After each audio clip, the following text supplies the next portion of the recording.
संत मत धारा आपकी सेवा में प्रस्तुत।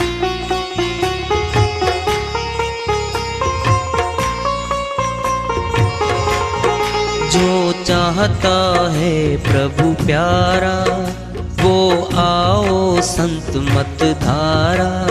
भक्ति भेद बता कर सारा वो कर दे भव के पारा।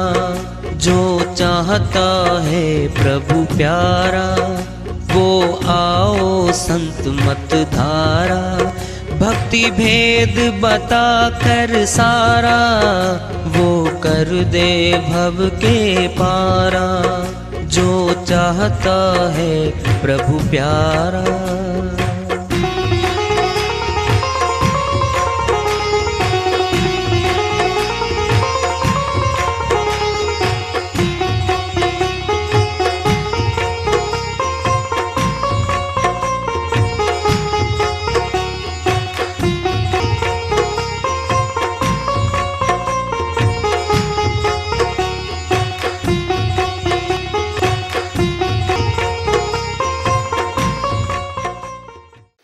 परम पूज्य सदैव स्मरणीय सदगुरु साहिब की जय हो। सतनाम साहिब। आदरणीय सर्व संतों की जय हो। उपस्थित आदर के योग प्रभु प्रेमी एवं जिज्ञासु आत्माओं, हम सभी पूर्ण पिता परमात्मा सभी सृष्टियों के रचनहार कुल मालिक हम सबके जीवन का आधार उनकी महिमा को सुनने के लिए एकत्रित हैं। मेरी सभी से अर्ज है कि मैं कोई जगत गुरु नहीं, कोई महाराज नहीं, कोई महामंडलेश्वर नहीं। मैं केवल सभी संतों की चरणों की धूल हूँ और आपका भक्ति मार्ग में सहायक हूँ। मैं अपनी सीधी साधी टूटी फूटी भाषा में, संदुकड़ी भाषा में भक्ति भेद के गूढ़ रहस्यों को उजागर करने वाले विचार आपके समक्ष रख रहा हूँ। यदि अच्छे लगे अपनाएं, नहीं तो गैर जरूरी समझकर विसार दें। कबीर साहिब की श्रीवाणी आ रही, उसको लेते हैं। साहिब अपनी श्रीवाणी में फरमाते हैं, किस भूल में दीवाना हुआ रे हो, किस भूल में दीवाना हुआ रे। किस भूल में दीवाना हुआ रे, किस भूल में दीवाना हुआ रे, किस भूल में दीवाना हुआ रे, किस भूल में दीवाना हुआ रे। मात पिता तेरे सुख के संगी, मात पिता तेरे सुख के संगी, बहन भांजी, बहन भांजी, बुआ रे। किस भूल में दीवाना हुआ रे, किस भूल में दीवाना हुआ रे, किस भूल में दीवाना हुआ रे। हाड़ चाम लहू का पिंजरा, हाड़ चाम लहू का पिंजरा, जामे वास करे, जामे वास करे, हंसा सुवारे। किस भूल में दीवाना हुआ रे, जामे वास करे, हंसा सुवारे। किस भूल में दीवाना हुआ रे हो, किस भूल में दीवाना हुआ रे, किस भूल में दीवाना हुआ रे। काम क्रोध मद बड़े ही लुटेरे, काम क्रोध मद बड़े ही लुटेरे, है लोभ नरक का, है लोभ नरक का कुंवारे। किस भूल में दीवाना हुआ रे, है लोभ नरक का कुआं रे। किस भूल में दीवाना हुआ रे, हो किस भूल में दीवाना हुआ रे, किसे भूल में दीवाना हुआ रे। कहें कबीर सुनो भाई साधो, कहे कबीर सुनो भाई साधो, जीत चलो जग जीत चलो जग जुआरे। किसे भूल में दीवाना हुआ रे। जीत चलो जग जुआरे, किसे भूल में दीवाना हुआ रे। हो किसे भूल में दीवाना हुआ रे, किसे भूल में दीवाना हुआ रे। श्री वाणी आई साहिब की, उन्हीं की दया से मेहर से शब्द अनुवाद कर लेते हैं इसका। भूल क्या होती है? भूल, हम किसी चीज को अच्छा सच्चा अपना मानते हैं, वो हमारी है नहीं, हमारी अपनी नहीं है। वो भूल में, गफलत में, भूल में उसको अपनी बना बैठे हैं। कह रहे साहब, किस भूल में गफलत में तू घूम रहा मनुष्य, कौन है तेरा अपना? माते पिता। देखो आप, माता पिता के यहां आते हैं, आ तो गए, उनको हमने अपना भी लिया, अपना तो बनाएंगे जिन्हें पालन पोषण किया, सब कुछ किया हमारा। हम उस हद तक तो सही हैं कि उन्होंने हमारी सेवा करके पालन पोषण करके हमें पूरा बड़ा बना दिया, शिक्षित बना दिया, सब अपने पैरों पर भी खड़ा कर दिया। उनकी सेवा करो उस हद तक, जिस हद तक उन्होंने हमारी फिजिकली करी है, शरीर के तौर पे करी उन सेवा। समझो बात को। हमने भी उनका, जैसे भोजन है, रिक्शा है, कपड़ा है, दवाइयाँ हैं, फिजिकली हमने भी करना चाहिए। इसमें दो बातें आ रही हैं। अब ये तो बाहरी जगत है, अंदर का भी जगत है। अंदर की जो करनी है वह माता पिता की और उसके बच्चों की अलग अलग ही रहेगी, और उसी करने का फल मिलेगा, दोनों को अलग अलग ही मिलेगा। माता पिता को अलग मिलेगा, जो हम बच्चे हैं तो भी हमें अलग मिलेगा। उत्तम कर्म कौन सा है? उत्तम कर्म तो परमात्मा से मिलना है भक्ति के द्वारा। तो भक्ति कर्म ऊंचा कर्म है। वो भक्ति कर्म भी साथ साथ करते चलें। जो तन मनुष्य मिला है, वारी मिली है, टर्न है, ये हमारी बारी है, ये फिर तो जीत हो जाएगी मनुष्य जन्म की। साथ साथ भक्ति करके, जगत के काम करके हम चलते चलेंगे। क्या कह रहे हैं वो? समझा ही रहे हैं। मात पिता तेरे सुख के संगी, बहन भान जी बुआरे, सब नातेदार आ गए। अभी इनमें उलझ के मत रहना। आगे की बात कर रहे हैं। तेरा शरीर जो है ना, हाड़ चाम नाड़ी का पिंजरा, लहू भी है इसमें, रक्त भी है। ये हड्डी का, चमड़े का, नाड़ियों का सिला हुआ बहुत बढ़िया शरीर है हमारा। इसके अंदर कौन बैठा है?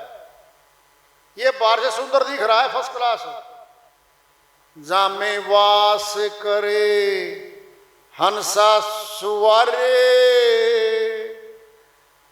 हंस कहते हैं आत्मा को। हंस की जो वृत्ति है, सार सार ग्रहण कर लेता हंस। दूध में पानी मिला के रख दें, उसकी चोंच में विशेषता है ये, दूध दूध ग्रहण कर लेगा, पानी को छोड़ देगा। क्या था? ऐसा है पानी तो। हंस यानी आत्मा इस संसार से सार सार वस्तु निकाल लेगी, ऐसार छोड़ देगी। इसीलिए हंस कहा है संतों ने। इसमें आत्मा रूपी हंस बैठा है और उसी के रहने से हम ऑफिसर हैं, पदाधिकारी हैं, अपने बच्चों के माता पिता हैं। हम पुत्र भी हैं किसी के, सेठ साहूकार भी हैं हम। आत्मा निकलने के बाद चाहे राजा भी क्यों नहीं हो समय का, एक ही बात बोलेंगे, ये मुर्दा है भाई, मुर्दा। सबका एक ही नाम हो गया। अब किसी देश का हो, किसी धर्म का हो, किसी जाति का हो, मुर्दा। अब तो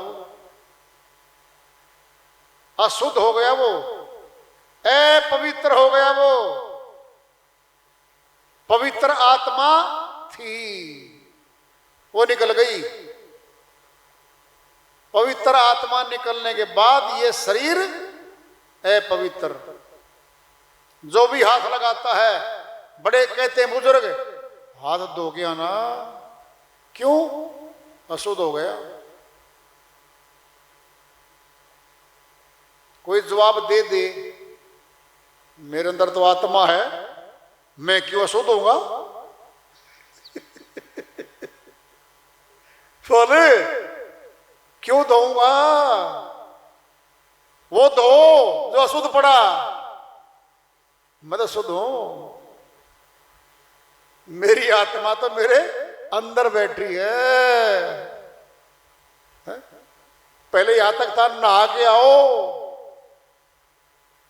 अब तो नहाने वाला बंद करके कहते हाथ हाथ धो लो भाई, वो हाथ पैर धो लो। क्या था ये? समझाने का तरीका है सनातन में। देखना था हमने, हमारा आदमी आत्मा निकलते ही अशुद्ध हो गया। ये शिक्षा तो हमने लेनी है, हम भी तो अशुद्ध होंगे एक दिन। काम क्रोध मद बड़े ही लुटेरे, अंदर बैठे पांचों चोर। एक चोर नहीं बैठाया, 5 बैठा दिए। क्यों? धन ज्यादा है, हर रोज आ रहा है समासों का 21,600 समास 24 घंटे में आ रहे हैं मस्तक से, ब्रह्मांड से मस्तक से नीचे आ रहे हैं 9 द्वारों में। इनमें भक्ति ना कर पाए, बस ये करना ही इन्होंने काम है। 5 विकारों ने संसारी करो, भक्ति नहीं करने देनी। 5 विकारों का यही कार्य है, बस भक्ति करने से रोक दो भाई। क्या करेंगे? समासों को लूट के 9 द्वारों में संसार में खर्चवा देंगे। आत्मा को भक्ति का समय था वो खत्म करवा दिया। है लोभ नरक का कुंवर। बहुत बड़ी बात समझा रहे हैं साहिब। लोभी तो व्यक्ति तो नरक में जाएगा ही जाएगा। कामी तो बहुते तरे, क्रोधी तरे अनंत, लोभी जीवड़ा नहीं तरे। कहे कबीर सिद्धांत साहिब कहते कामी भी बहुत तैर के चले गए, क्रोधी पार हो जाएंगे, लोभी पार नहीं होगा भाई। लोभ का अंग और मोह का अंग, ये 2 कठिन हैं। इनको तोड़ना बहुत कठिन है। कब टूटेगा? मोह भंग कब होगा? जब ज्यादा समय गुरु के पास सत्संग में, सेवा में, साधना में हम लगाएंगे। उस मोह के सागर से हम दूर बैठ गए, अपने हो गए, हम अपने लिए बैठे हैं, अपना कर रहे हैं। फिर विवेक आ जाएगा, फिर क्या होगा? सब दिखने लगेगा कि ये मेरे सदीवी नहीं है, सदा साथी नहीं है मेरे, ये समझौता कर लेगा अपने आप से। इतने घंटे तो मैंने अपना कार्य भक्तियां करना ही करना है, ये होगा। लोभी व्यक्ति में क्या आएंगे? सारे पाप कर्म करके ही तो धन इकट्ठा करे है, किया उसने, उस धन को परमार्थ में नहीं लगा रहा, वो गुरु की सेवा में नहीं लगा रहा, भंडारों में लगा रहा, निर्माण में लगा रहा ना, और बढ़ा रहा, उसको बढ़ाने की प्रवृत्ति में बैठा है फिलहाल तो। लोभ का अंग ज्यादा मजबूत है।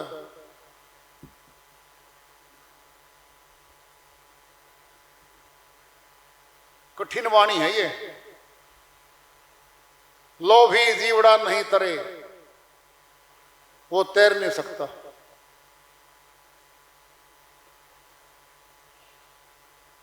परमार्थी बनना पड़ेगा उसने, परमार्थ में धन लगाना पड़ेगा,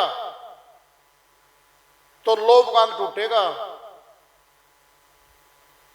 एक ही काफी है डुबोने के लिए। साहिब की श्री वाणी चल रही है, कहे कबीर सुनो भाई साधो, जीत चलो जग जुआरे। ये संसार एक जुआ है। जुआ खाने में जुआरी जाते हैं, हार जीत करके आते हैं। वो कोई हार के आता है, कोई जीत के आता है। लाखों रुपए ले गया, लगा दिए दांव पे, हार गया, कितना दुखी हुआ आता है वो, देख लो। अरे भक्ति धन कमाने आई थी आत्मा, भक्ति धन नहीं कमा पाई, और जो कमाया वो छूटने वाला कमाया, यहां का कमाया।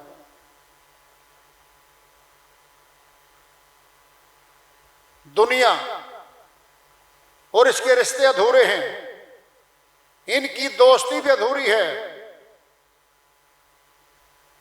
ये दुनिया खुद गर्ज लोगों से भरी पड़ी है, जिसका भी स्वार्थ जहां पूरा हो जाता है, रास्ता बदल के चला जाता है वो। हम दुनियावी मान बढ़ाइयों में फंसे पड़े हैं।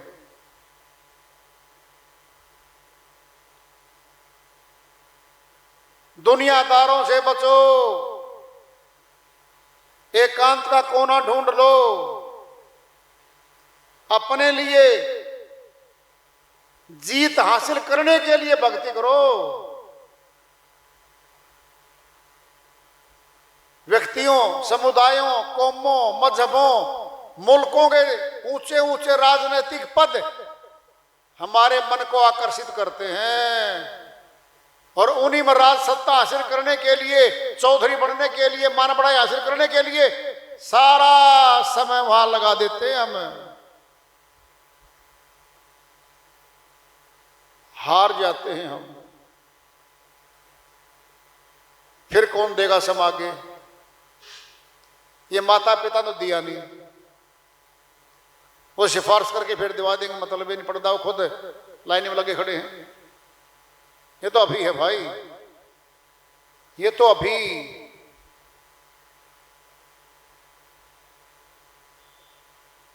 एक दृष्टांत आता है, सुन लो ध्यान से।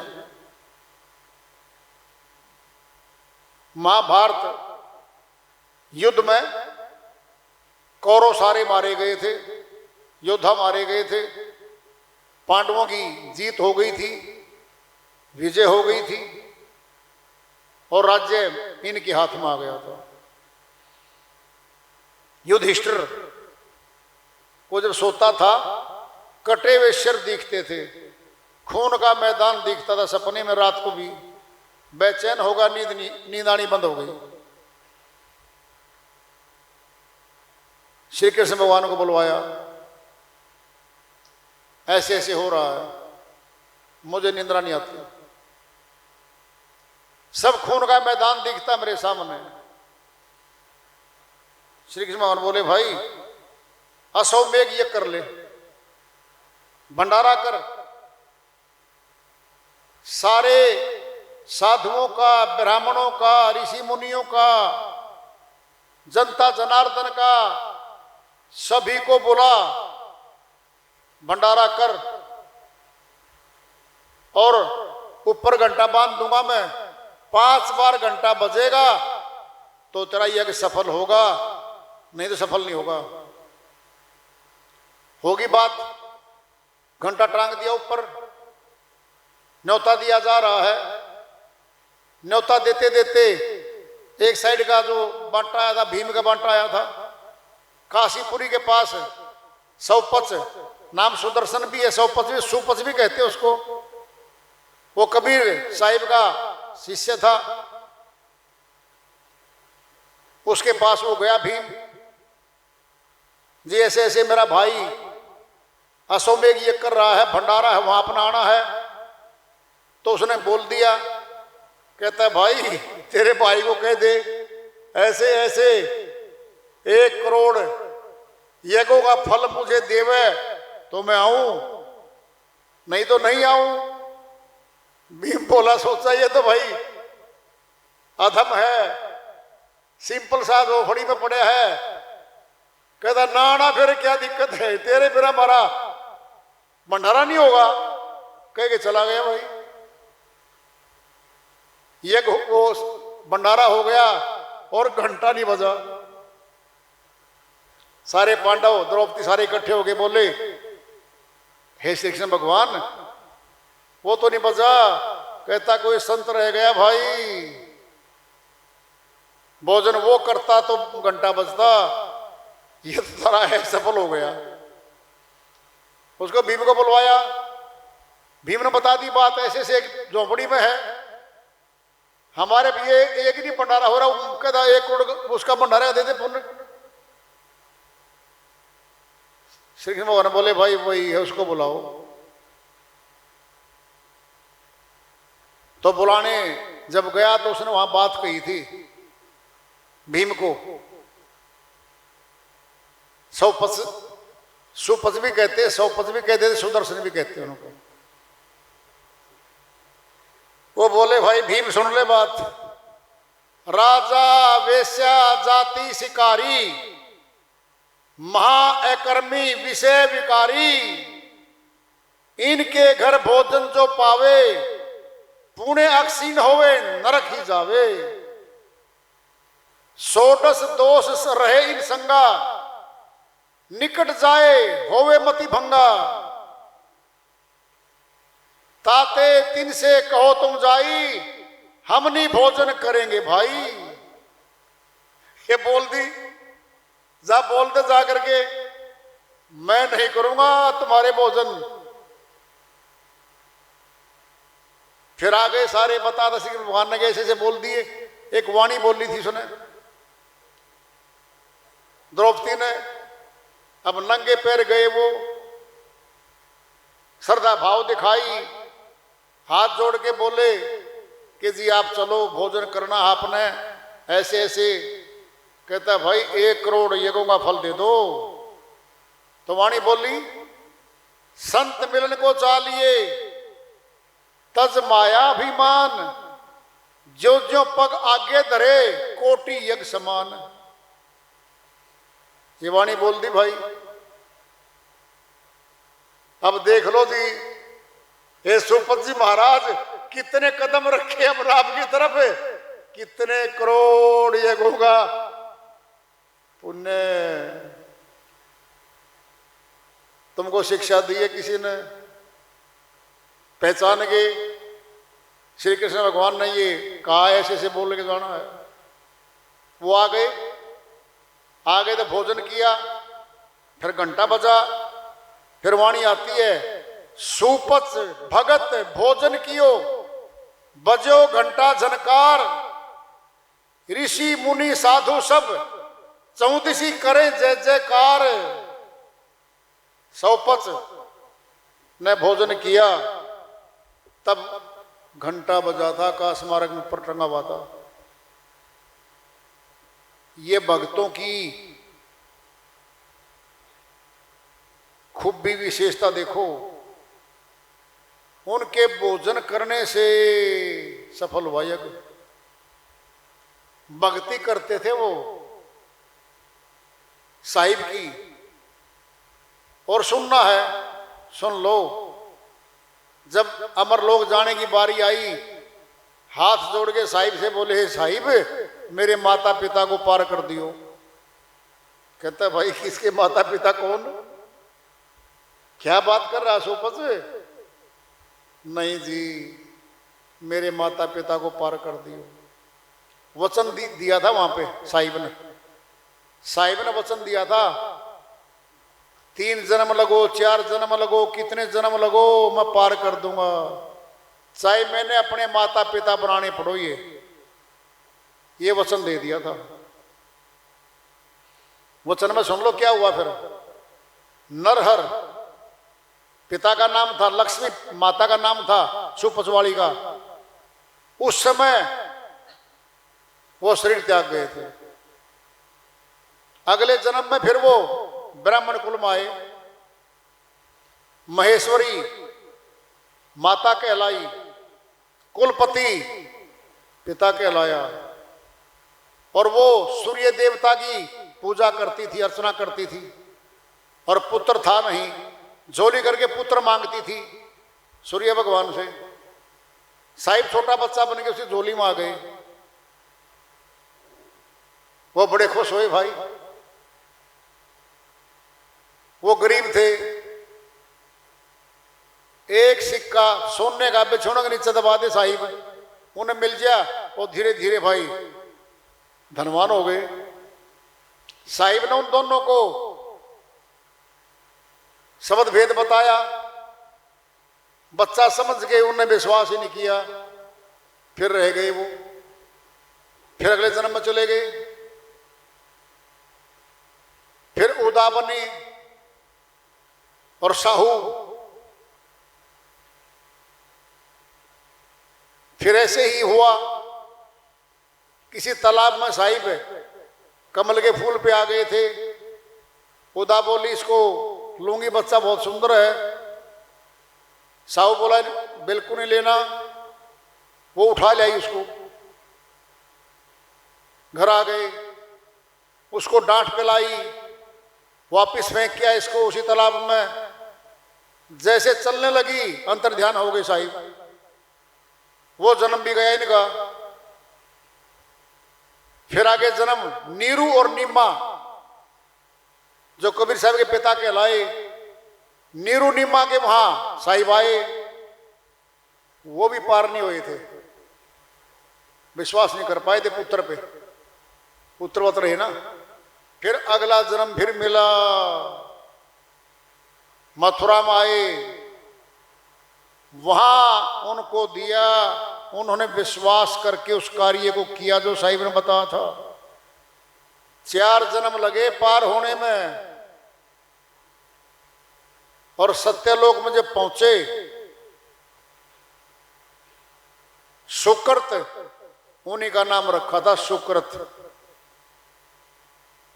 और बात बड़ी आ रही है, सुकृत नाम धर्मदास जी का भी है। तो जब नीचे काफी दिनों से काल पुरुष ने ऊपर जाने नहीं दी, सुरतियां जाने नहीं दी, तो सुकृत को भेजा सत्य पुरुष ने, जाओ सुकृत निकाल के ले आओ इनको, सुरतियों को ऊपर सतनाम की डोरी देके। सुकृत जी नीचे आ गए। काल पुरुष ने अपनी शक्ति से रास्ता रोक दिया और भूल लगा दी, और भूल गया मैं कौन हूं या क्या करने आया हूं। वही याद दिलाने के लिए फिर सत्य पुरुष खुद आए, नीचे साहिब के रूप में आए और ये बात बताई धर्मदास जी को। हे धर्मदास जी, भूल गया, काल पुरुष ने लगा दिया लपेटा, तुम ही सुकृत के शक्ति तुम वही हो, और तुम्हें भी रोक दिया था इसने। सत्य पुरुष ने कहा था 1 से 2, 2 से 1, लग रहा कौन असली, नकली असली को छोड़ दो, बात सुन लो कि भाई जाओ ज्ञानी जी, जाओ साहिब, आप निकाल के ले आओ धर्मदास जी को, जो शुक्र जी हैं, उन आत्माओं को निकाल के ले आओ। वो तो फंस गए। वही दोनों थे, अमना देवी और सेठ धर्मदास, वही थे जो पार कर रखा था जिनको पहले। फिर दोबारा इनको पार किया, फिर बताया और बात ही बता दी। फिर साहिब बोले तेरे घर में ही काल का दूत आ रखा है भाई, 12 काल के दूत आएंगे जमीन पे, और मेरे को वचन ले लिया इसने काल पुरुष ने मां सुनने में। लंबी कथा हो जाएगी, किस्सा लंबा है ये, तो ऐसा आया है।